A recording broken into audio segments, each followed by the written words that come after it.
Wait up, guys. Don't start yet. There you go. Is there on now? Okay. Oh, welcome everybody to the very first All LAPC of the 2018 format. With me is Scary Terry. How you doing, Scary Terry? Not too good. I'm not that scary, but whatever. It's fine. All right. He's not that scary. We're in Top Cut with Riley Factura versus Hayley Aldworth. Okay, thank you. They're both in Top Cut now, which I said before. Riley's running Zelda's team, which has been known to do really well, obviously. But Yes. Then there's Hayley, who has been running Stoutland Gigalith all season. Yeah, so we're going to quick rundown of the teams right here. Hayley is using Garchomp, Gigalith, Stoutland, Arcanine, Celesteela, and Tapu Fini, while Riley is using Tapu Lele, Garchomp, Arcanine, Mandibuzz, Xurkitree, and Ninetales. Of course, this is a team that Zelda used to get second at the Pokemon World Championships, so obviously it's a good team because it got second, and Riley's in Top Cut right now. Well, so is Hayley, and she's here to prove a point with her beloved Stoutland. She's been bringing it since forever, and now it's her time to show it to the rest of the world. Yep. Hayley's a local here. She's been to almost all the events here in LA, and she always brings her trusted Stoutland. I remember the first time I faced her, she was facing against my Gengar, and Stoutland couldn't do anything against Gengar. But here, it might be able to do a lot of good things because Stoutland gets that Sand Rush ability that helps it get the speed boost, and it also prevents Ninetales from setting up Aurora Veil because of the Gigalith sand stream. Yeah, the super high speed of Stoutland will sandwich Riley between the super fast speed and the slow threats. Yep. So it'll be interesting to see how he reacts. So we're about to start with Game 1 here of the top 8 of the Los Angeles PC. Riley Factura versus Hayley Aldworth. Let's go. Gengar Boy. And Gengar Boy is issuing a challenge. Let's see how they lead. Riley's going to lead with the Arcanine and Garchomp, so immediately he's going to get the Intimidate out against Gigalith and Stoutland. So this is really good for Riley because he's able to get an Intimidate against 2 physical attackers. And that puts Hayley in a little bit of an awkward position because now it won't be like it will really negate the damage that she can do. And now Riley is free to maybe set up with something like Sword Riley has Stance. a lot of options, but so does Hayley. Stoutland's not a very common Pokemon. It's also a very fast Pokemon with a move pool that not many people understand. So this might actually show one of those options, those techs. We'll see. Yeah. So, I mean, Hayley's not exactly threatened right now by Riley, other than the Garchomp could go for his Tectonic Rage into the Gigalith. But there's a lot of options that both players can have right now. So it will be interesting to see if Hayley chooses to switch out to something else to reset the Intimidate. I doubt that the Arcanine will want to stay here, though, because it's staring down a Gigalith. And that's exactly what's going to happen. Riley's going to switch out into the Mandibuzz. So Mandibuzz taking the place of the Arcanine. Stoutland goes for the after you onto the Gigalith, who's going to go number 1. Who's going to go for a Z move. So Continental Crush onto what I presume is the Mandibuzz slot. It's going to be able to pick up a KO, I hope. Yeah, the Mandibuzz switch and having the same weakness is really bad here. I'm not sure if the Mandibuzz can be easy to survive it, but it's a -1. So Yeah. We'll see. maybe. We'll see if Mandibuzz is bulky enough. It's going to take a very, very strong attack here. And Mandibuzz survives with very little. And Riley's going to fire back with a Tectonic Rage of his own onto probably the Gigalith slot, if I had to guess. I would say so. It's integral to Hayley's lead, so eliminating an early installing could potentially offset the speed benefit that Stoutland has. Yes. And now if Riley decided to... Oh, no, he's going for the Stoutland. Honestly, that's fine too, because now after removing the Stoutland, or at least scaring it out, this will be something that Riley... Oh, no! Stoutland survives with only Wow. 4 HP, taking that Tectonic Rage. Incredible. I did not know that Stoutland was that bulky. Those players are playing very deliberately. These are all based off their EV investments as well as the Intimidate and other field effects that they're monitoring. This turn is going to be really hard for both sides. Yeah. Now, Mandibuzz is easily threatened pretty hard right now, but Stoutland is pretty much ready to kick the bucket here. Be interested to see what Riley's going to go for here because he did use his Z move. Both players used their Z moves already, so there won't be as much hyper offense right now, but it's still possible to pick up a couple KOs depending on either player can pick up a KO right now. Yes. Riley has to respect Well, I mean, not anymore after the switch, but And so Riley's gonna switch into the. Haley's gonna switch into the Celesteela, so not gonna be able to take any damage from the making a Garchomp. safe switch. Yep. Garchomp going for the Earthquake, not going to affect the Celesteela. Menabus is going to go for a Roost. So, obviously, Hayley did not want to lose that Stoutland. Apparently, it's more important to have the Stoutland alive than having than taking down this Mandibus. Riley knew that Hayley had to lose momentum to switch in order to maintain that kind of, well, defensive capability. So, I don't know. Riley was really covering for that option with the Roost on the Mandibus. I like that a lot. Yeah, Riley. I think Riley got the better end of that play right there. Sure, Hayley now has a Celesteela in position. She can leech seed the Garchomp. She can go for a substitute. But Riley's also not particularly threatened right now, so he could go for something like maybe a Swords Dance. So we'll see. Yeah, always have to watch out for that constant threat of after you, where it's very possible to come up with custom speed sandwiches where certain Pokemon can just move fast for no reason and then eliminate picks. It's not going to come into play here, I think, but it's something that... Ooh, and Stoutland is going to go for the Wild Charge onto the Mandibus. Not going to be able to pick up a KO because of that Intimidate earlier. I think with that play, we can deduce that she does not run Ice Fang, because if that was the tech move of choice, then Garchomp would not be on the field. Yeah.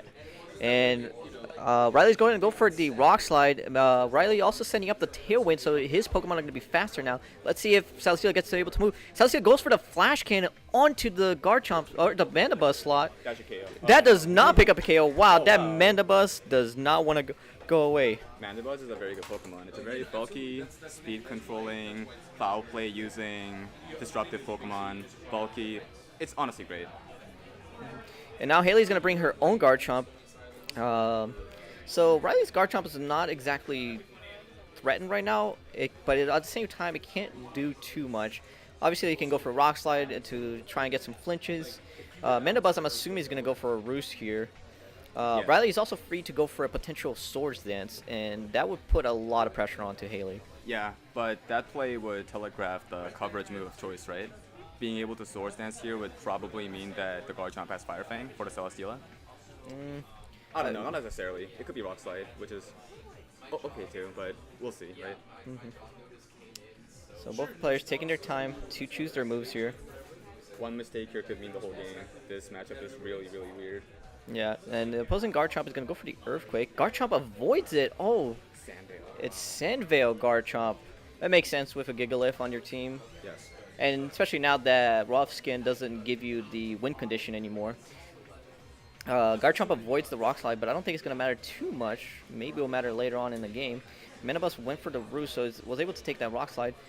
And now Garchomp takes a Flash Cannon. Doesn't do that much damage. Will take at least 3 more in order to pick up a KO here.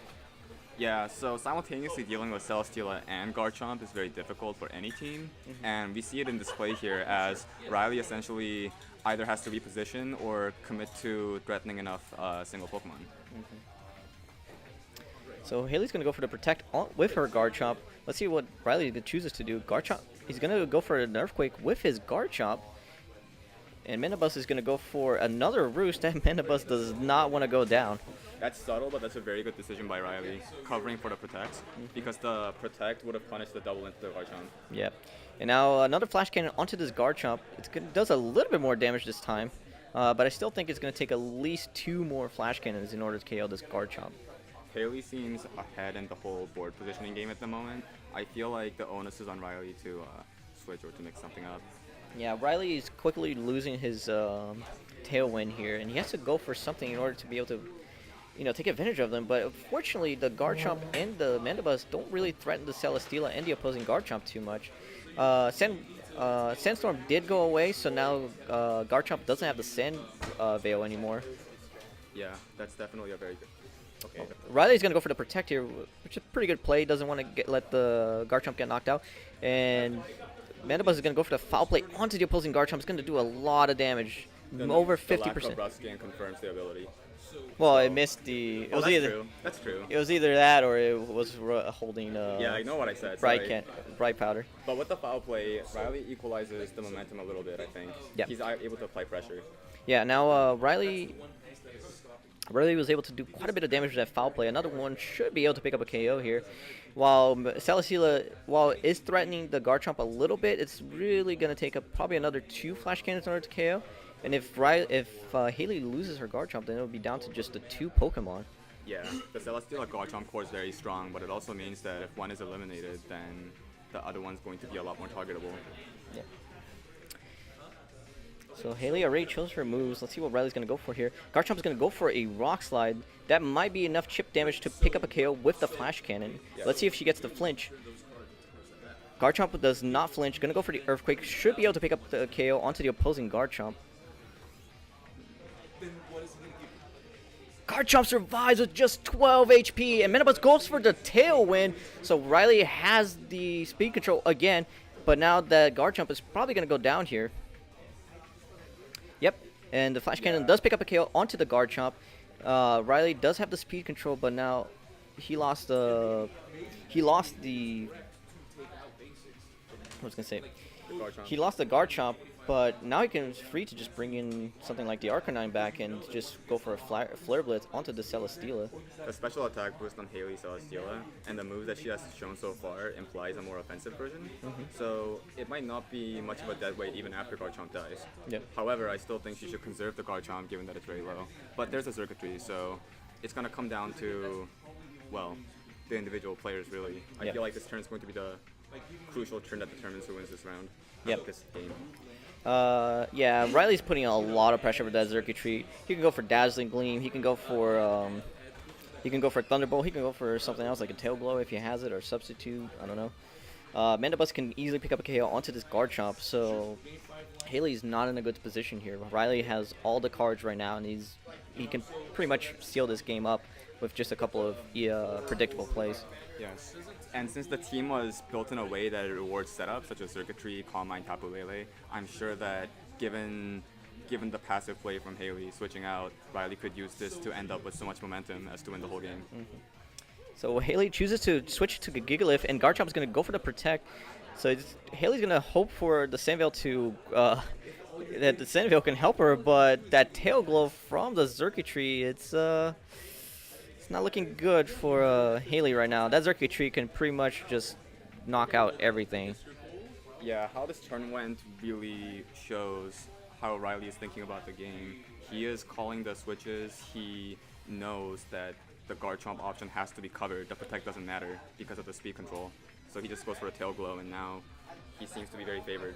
Hayley's going to go for the Wide Guard, revealing the Wide Guard, but Xerxes can just go for the Thunderbolts. Probably going to be able to do enough damage to pick up a KO into the Gigalith. Not enough, but it does pick up a Paralysis, and now the Foul Play onto the Garchomp will pick up a KO onto the Garchomp. So looks like Riley's going to take this game pretty convincingly. Yes. This game... Well, I didn't think Hayley played badly or anything. Those switches were fairly necessary and also very good at times.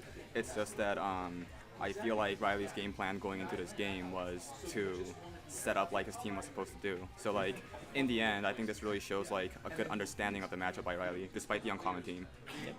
You know, Riley's piloting Zelda's team really, really well. Is able to keep the pressure on, not allowing Hayley to do too many switch ins and outs. So game one is gonna go for Riley here.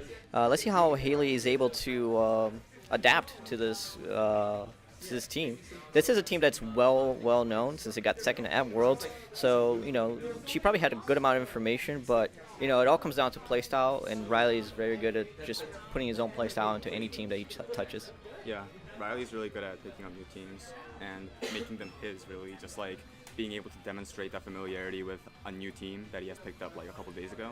But we'll see how Hayley reacts to this. She's been running that same core for a very long time, so she must have that very intimate understanding of how to go through unfavored matchups. Yeah.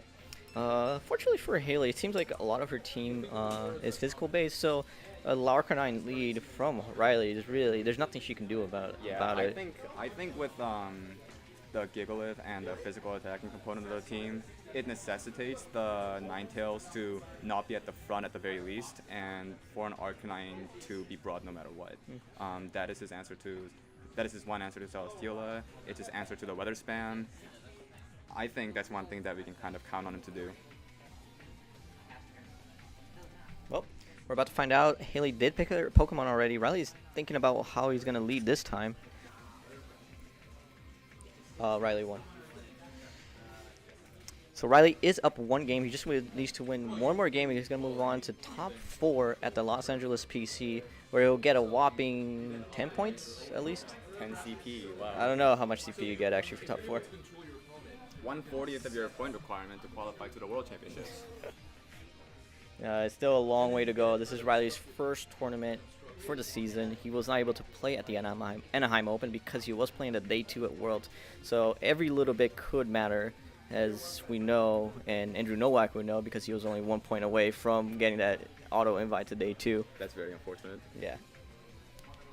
So here we go. Game 2 of the top 8 here at the Los Angeles PC.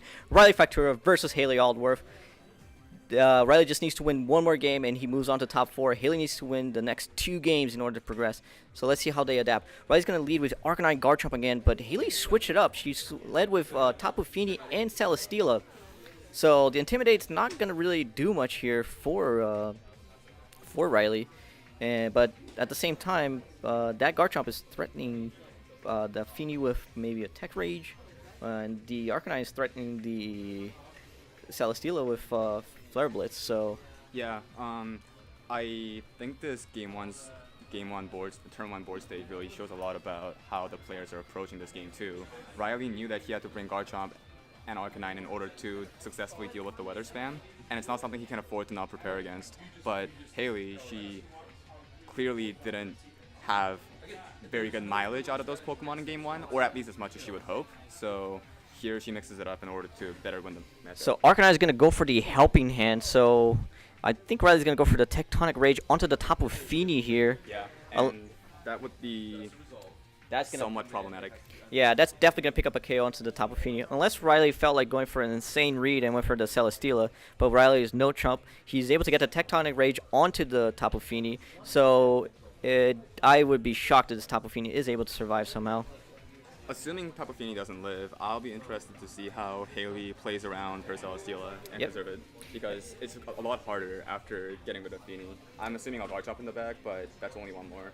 Yeah, so Celesteela's going for the Air Slash onto the Arcanine. It's not a move that we see on Celesteela too often, but it doesn't really do that much into the Arcanine. And now Hayley lost like one of her #1 answers to the Garchomp. However, she does still have her own Garchomp, and she did quite a bit of damage to that Arcanine with the Air Slash, so she might be able to just pick up a KO onto the Arcanine with an Earthquake here.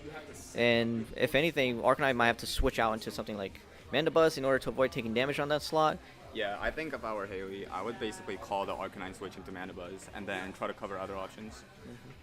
Well, the other problem is that, if Hayley does switch into something like a Mandibuzz, which Riley switches into Mandibuzz, which is what he's doing right now, it's still threatening that Garchomp with something like Foul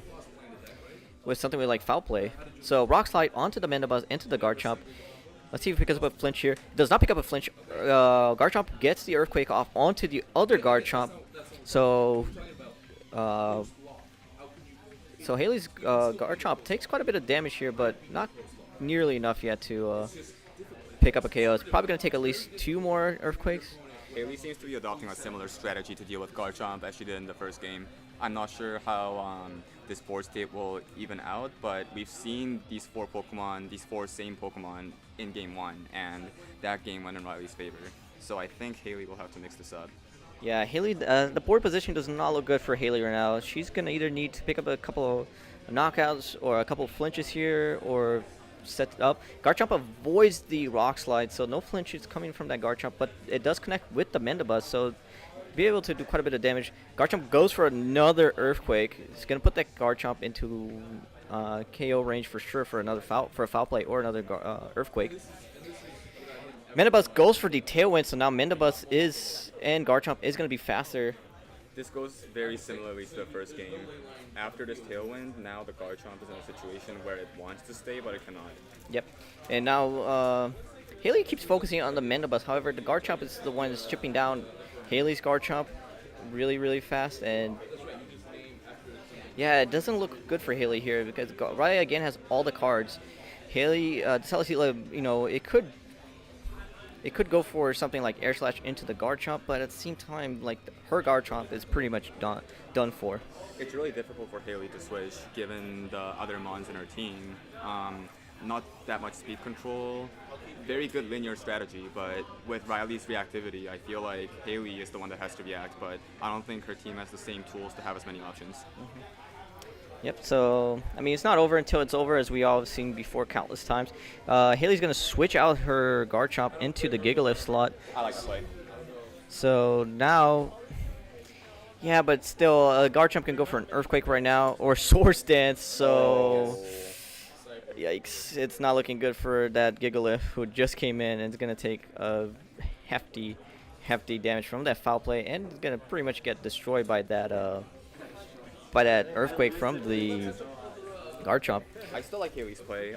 It's not the most perfect play, but given that she only had 3 months and one at the back was Gigalith, so I don't know. I feel like this is still an unfavored situation, but now Hayley is closer to equalizing the offset momentum. Yeah. Well, we're going to see how Hayley is going to be able to handle it. I think another Flash Cannon might be able to pick up a KO onto that Garchomp. Garchomp going for a Protect here. I'm going to assume Gigalift is going to go for a Wide Guard, which is a smart play from Hayley, covering her options. But now the Metabus is going for the taunt onto the Gigalift, so now it's not going to be able to Wide Guard ever again, or unless she switches out. Flash Cannon onto the Garchomp is not going to do any damage because he went for the Protect, so now it's Mendabuzz and Garchomp staring down Celesteela and then the taunted Gigalift. So Gigalift either has to switch out here into Hayley's Garchomp or face the music. So here's another major deviation from game 1. Riley decides to conserve his Garchomp because the Garchomp's job is not over yet.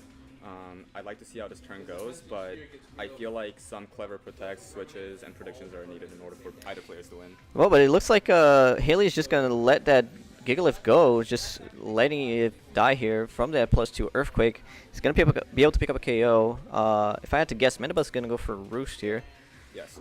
Yep, and as Mendabuzz goes for the Roost, and Hayley is going to be able to pick up a KO onto that Garchomp, but I think it's a little bit too late now. I think the outcome of the Celesteela partner being fainted is kind of inevitable. It's just that like switching Garchomp in from Gigalift doesn't actually change the situation. Yeah. I mean, I think preserving the Gigalift might have been better here because her Garchomp is going to get knocked out by a foul play. And now Riley is free to bring something like... He's just free to bring Arcanine back in, so he's going to be able to get Intimidate onto that Garchomp.